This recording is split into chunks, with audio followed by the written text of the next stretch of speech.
నమస్తే. నేను సిరి. ఆమ్ ఆద్మీ పార్టీ అధినేత అరవింద్ కేజ్రీవాల్ సంచలన నిర్ణయం తీసుకున్నారు. తాను ఢిల్లీ ముఖ్యమంత్రి పదవికి రాజీనామా చేయనున్నారని ప్రకటించారు.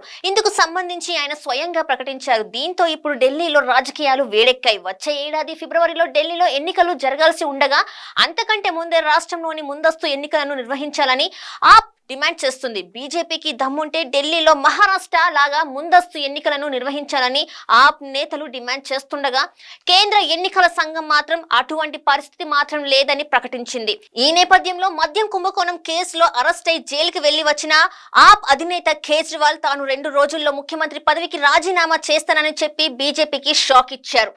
ఢిల్లీ మద్యం కుంభకోణంలో రెగ్యులర్ బెయిల్ పైన బయటకొచ్చిన అరవింద్ కేజ్రీవాల్ తన ముఖ్యమంత్రి పదవికి 2 రోజుల్లో రాజీనామా చేయనున్నట్లు కేజ్రీవాల్ ఆదివారం న్యూఢిల్లీలో ప్రకటించిన నేపథ్యంలో ఆయన వారసులు ఎవరు అనే అంశంపై సర్వత్రా ఆసక్తి నెలకొంది. తన రాజీనామా గురించి ప్రకటించిన అనంతరం ఢిల్లీ మాజీ డిప్యూటీ సీఎం మనీష్ సిసోడియాతో పాటు రాఘవ్ చెద్దాతో భేటీ అయ్యారు. తన రాజీనామాను సమర్పించడానికి ఢిల్లీ లెఫ్టినెంట్ గవర్నర్ వికే సక్సేనాతో సమావేశమయ్యేందుకు కేజ్రీవాల్ సమయం కోరినట్లు ఆప్ నేతలు చెప్తున్నారు. మంగళవారం సాయంత్రం 4:30 గంటల సమయంలో కలిసే అవకాశం ఉన్నట్టు ఆప్ నేతలు వెల్లడించారు.